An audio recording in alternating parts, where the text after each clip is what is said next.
start for our lesson, kindly lead a prayer, Eliza. Are you ready to pray, classmates? Yes, we are ready. In the name of the Father, the Son, the Holy Spirit. Amen.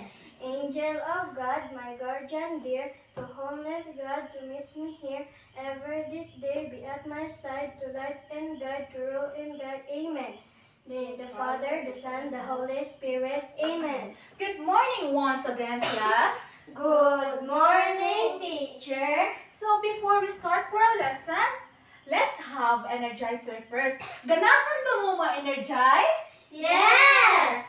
Okay, kindly stand, everyone.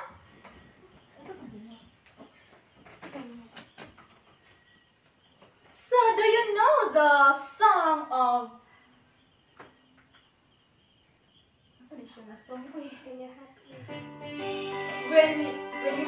If you're happy and you know it. Okay, 1, 2, 3, start.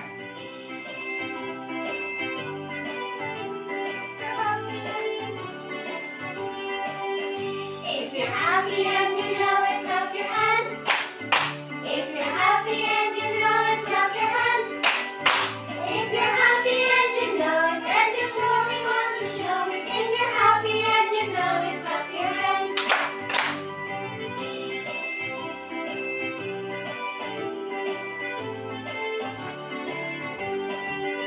If you're happy and you know it, stomp your feet. If you're happy and you know it, stomp your feet. If you're happy and you know it, then you surely want to show it. If you're happy and you know it, stomp your feet.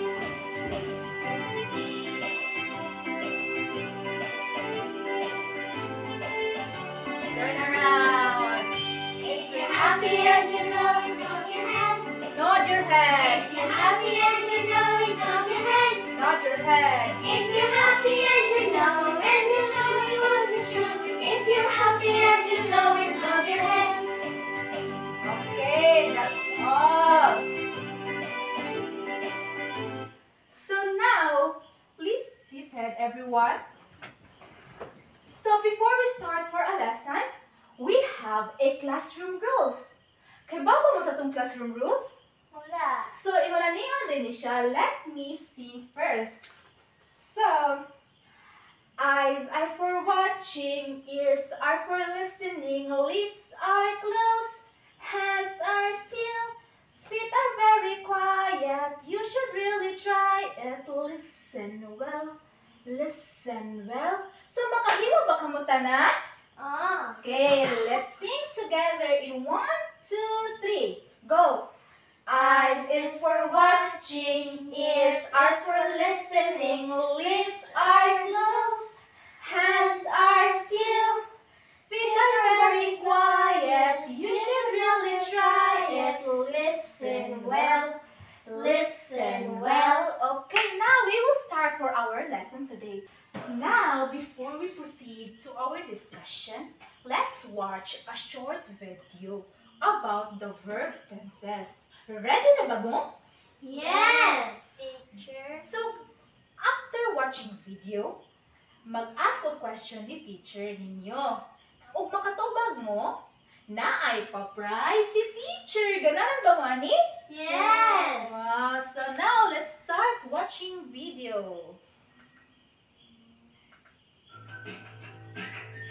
Verb tenses depend on when the action takes place. So, what are the verb tenses? Okay, class, listen the video and to enhance your learning and knowledge. There are 3 verb tenses: past, present, and future tense.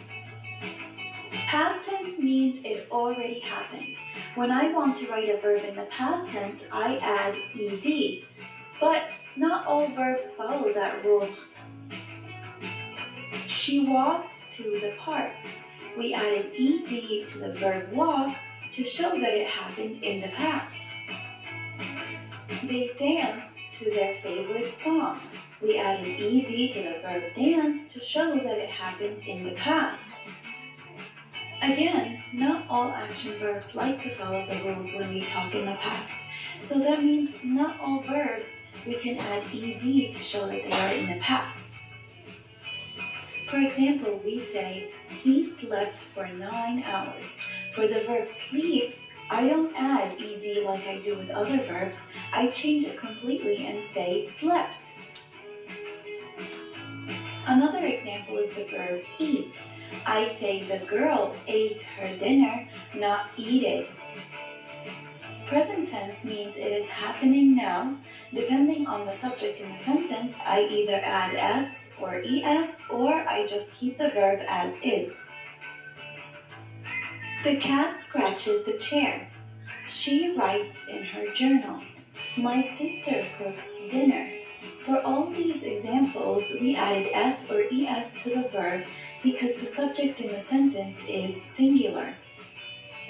They look for clues. We dance together. For both verbs, we did not add s or es. We left them as is because the subjects in both sentences are plural. Future tense means will happen, and in that case, we add the word will before the verb. It will rain tomorrow. She will read the last chapter. We will eat the whole pizza pie. They will find the missing ring. For all these examples, it shows that it will happen in the future. So far, we learned that we have 3 verb tenses. Past tense means it already happened. The present tense means it is happening now. And the future tense means that it will happen. Thanks for watching. Okay, that's all for video class. Then let's review. Helping. Unsa jud tong verbs? Unsa jud tong verbs today? So based in our energizer, unsa man inyong nakatunan? What is your idea for our lesson for today? It's all about Verbs. so don't ayaw pag answer chorus alike, please stand. What is the answer? Our lesson today is about verbs. Okay, let's give Alay a 3 claps. 1, 2, 3. 1, 2, 3. Okay. So, unsa man ang verbs? Unsa man ang verb? Okay, Alay. Alay again. Verb is an action word or states of being. Oh, very good. So, verb tenses is all about the tense or action, or it's an action word. So, what is an example of action word or verb? Like, for example, eating. Kanang before ta mo adto sa school, we create a verb na natay mga actions nga buhat, like mga magligo, mukaon, mag-ilis, mao nay mga action word. So now, naay tulo ka buok tenses of verb, which is the past tense, present tense, and the future tense. Again, Anjali, what is the 3 tenses of verb? Past tense, present tense, and future. Kindly stand. Past tense, present tense, and future tense. Very good. So now, unsa diin ang past tense? It's already happened. Nahitabo na siya. Like for example, unsa man na siya like sa time expression. Unsa may example sa past tense? Unsa siya? Past tense. Unsa na siya? Like yesterday. Pero kana ang kuan na siya. Yesterday already happened naman siya. Like ang present tense, unsa man ang present tense? Unsa na siya? Karon nahitabo. Happening now. Maunay present tense. And the last tense is future tense. Unsa man ang future tense? Wala pang hitabo. Wala pang hitabo. Mahitabo pa, will happen. Soon to be, mahitabo. Okay. So now, past tense is kana it doesn't mean nga ma-apply siya to all verbs. Like for example, kana ma-change ang iyaha spelling. Like for example, kana slept. Slept. Ma-add ba siya ed? Dili. So, dapat ang slept kay, ang past tense niya kay slept. Slept. S-L-E-P-T. Maunay past tense. So, ang present tense is kana mag-add siya og es and s, or keep as is depending on the subject of the sentence. So, kana mag-base siya, mag-base ang present tense og, like for example, kana ang kuan, the cat scratches the chair.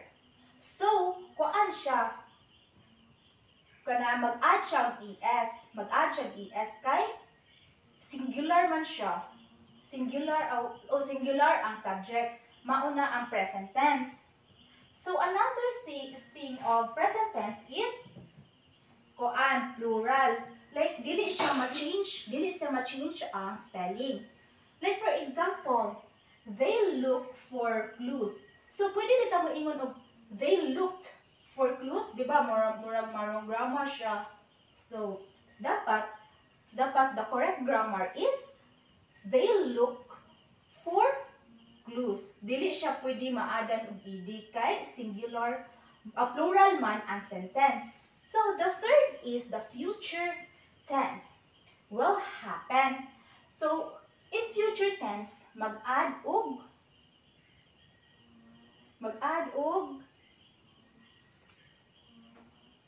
will. Will siya before the verb. Like for example, eat. Eat. So, mahimong will eat. Okay. Like for the sentence is, she will read last chapter. So, asa man ang future tense, ana? Will read. Will read. So, kani, we dance together. Asa man ang verb, ana? We dance. No, the verb there is dance. Kay verb naman akong gisulti. Okay? Verbs. Ano sa ditong verb? Verb is an action word. Okay, kindly stand alive. Verb is an action word or state of being. Okay, or it's an action word. So, Jinjin. Kindly stand, Jinjin. A little girl. A grade 1 student. Please stand, Jinjin. So, what are the three tenses of verb? Past tense, present tense, and future tense. Very good. Let's give a 3 claps for Jinjin. 1, 2, 3. Okay, now, I have a chart here. And I have a set of words here that contains 4 tenses of verb, which is the past tense, present tense, and the future tense. And then, magkuha mo drig words o ipapilit niyo sa atubangan kung asa sila ma-match. Okay? Gets ba? Yes. Okay, let's start for Eliza. Please stand and get a word here. Smile. It is Please past tense. show to your classmates alive. Smile. It is past tense. Unsay actions to smile? Smile. Unsay actions sa smile? Okay, asa mabutang ang smile? Past tense. Okay, it's past tense. Ngano na past tense man ang smile? Ha? Kay? Because the last word, it has an ed. Okay, very good. Naa siya last na idig. Idig. Nag-add siya og ed. So, another word. Please stand, Angeli, for another word.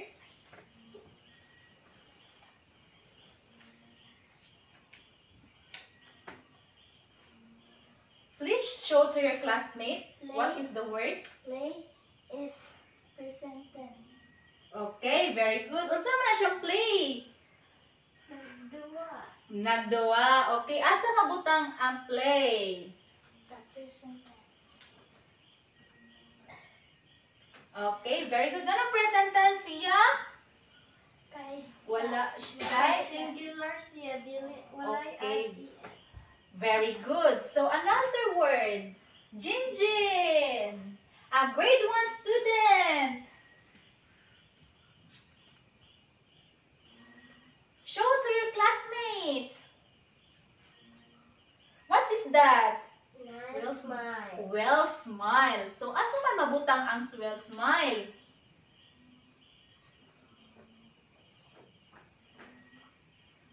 So unsa man nganong future tense man ang will smile kay naa siya will before the verb which is the smile.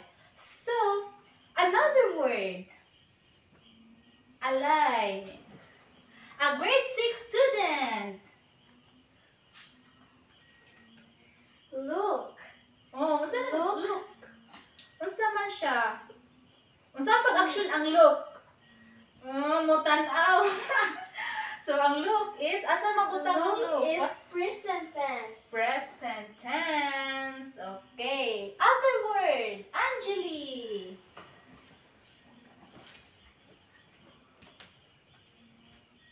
Smile. Smile. Smile is present tense. Present tense. Okay. Asa mabutang ang smile? Okay, very good. Another, Jinjin. Kanga-bright na ako mga student, uy. Look. Looked. Okay, asa na mabutang ang look? Very good. A look is na as a past tense. Same with the smile, na ay ed. So, another. Alyssa.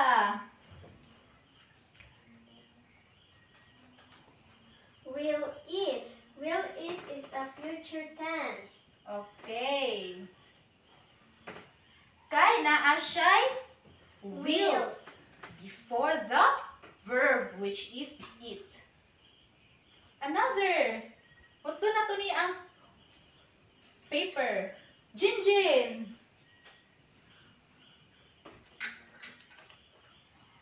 Angeli. Alyssa. And the last, ako na ani. Okay.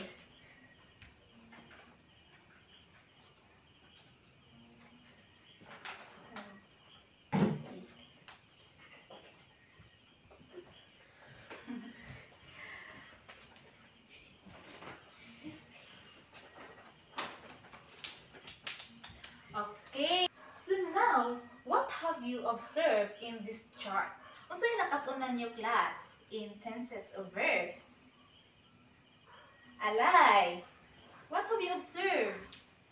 Ang past tense kay ang verb sa last kay naay ed pero dili tanan nga verb nga naay ed. Example kaning ate, wala na siya ed.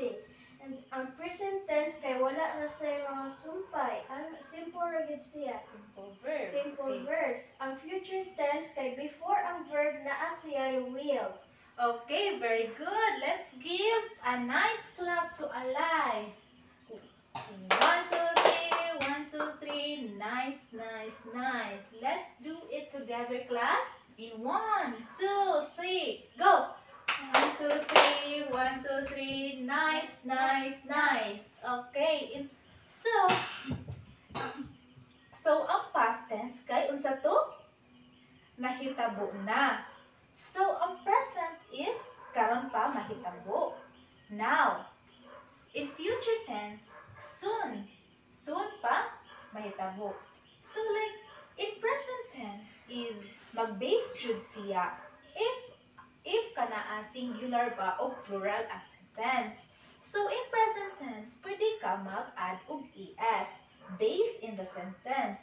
Like for example, kana ang she writes in her journal. So where is the verb writes? So ang writes is present tense po siya. Ga-add og s. Kay ang sentence kay singular man siya. We add es or s if the subject of the sentence is singular. So another example of present tense na mag-add ta og s. My sister cooks a adino. So, mag-add gyapon kang S sa cook. So, mag-cook na siya. Kay ang sentence man kay singular. So, another thing is kuan. So, maong dili ta mag-add og S or ES sa present tense. Sa present tense kay ang sentence man niya kay plural. Like for example, they look for clues. So, where is the verb? Look. So, another is we dance together. Nganong dili man ta magpuno og S? Kay ang sentence plural. Okay. Now, we will talk about time expression in past, present, and future tense. So, I will give an example of time expression in a sentence. Like for example,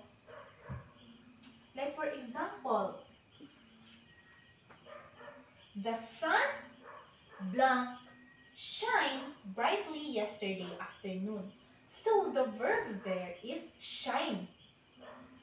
And the time expression is yesterday afternoon. So kano sa man ang yesterday afternoon? Paghapon. Diba? Paghapon. So unsa man ang yesterday afternoon? Past tense. Past tense. So unsa may answer ato sa shine? What is the past tense of shine? Shone. So, na usab ang spelling niya. Wala ra ta mag-adog ES, wala ra ta mag-adog S or D or ED. So, another example is we always blank help his classmate with their homework. So, asa man ang verb ato? Help. So, unsa man ang sentence, unsa man to? Present tense. So, unsa may answer ato? Helps. Helps kay present tense na siya. So, another example of time expression is we blank have a barbecue in the backyard next weekend. So, ang verb dito kay have. Then, the time expression kay next weekend. Next weekend pa. So, unsa man? Will have. Oh, will have. Kay future tense man siya. So, now, I will explain to all of you class that how verb tenses convey time, continuity, and by specifying in language. So, it serves as a linguistic tools that not only indicate the time of an action but also to provide a framework for expressing continuity and specifying the details or events. By understanding and using verb tense effectively, speakers and written can communicate the precision and clarity, enriching their language with depth. So, ang verb is important to us, especially for our daily life.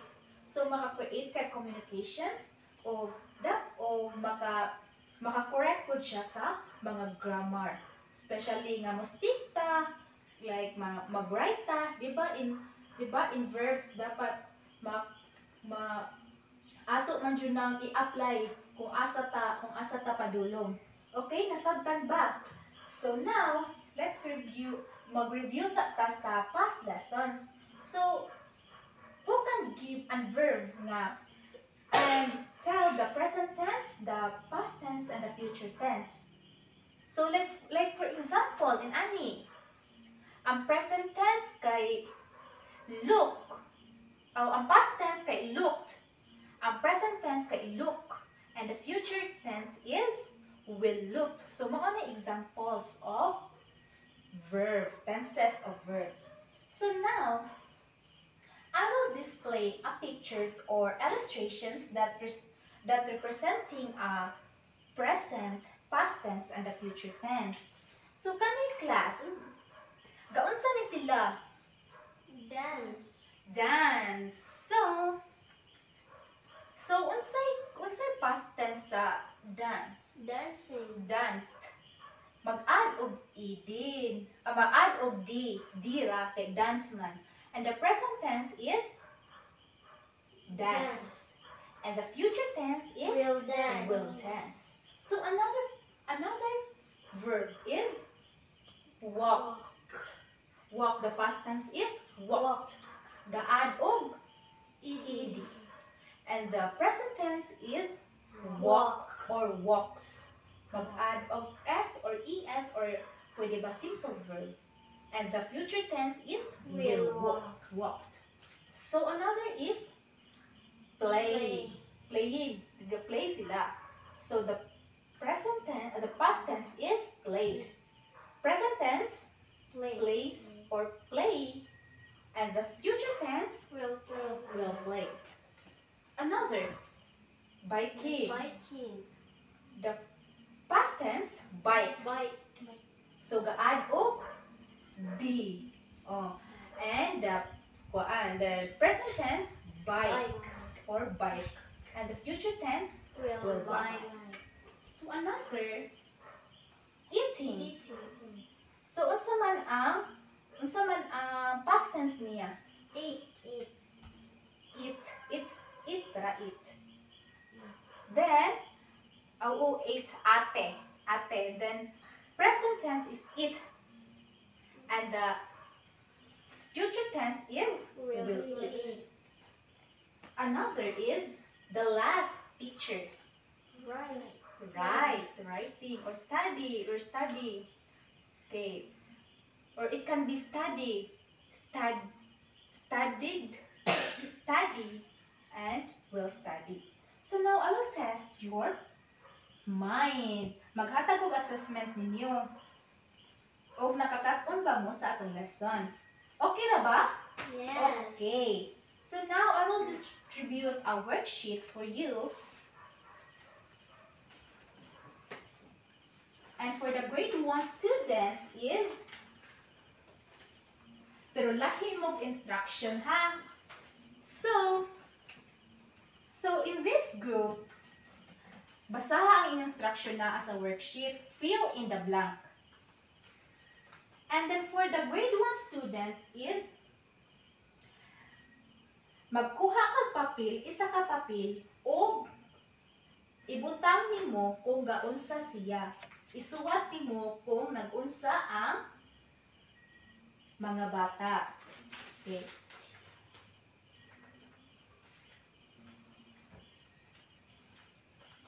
I will give you 5 minutes. Start now.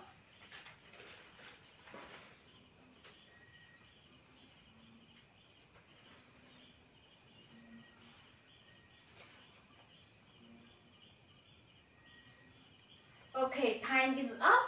Pass your paper in front.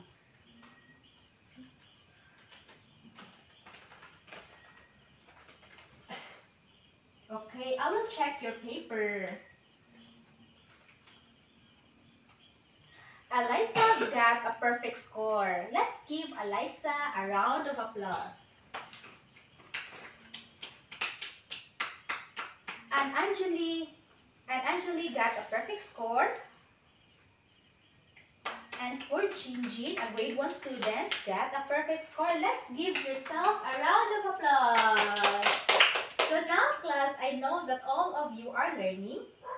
So, goodbye and thank you.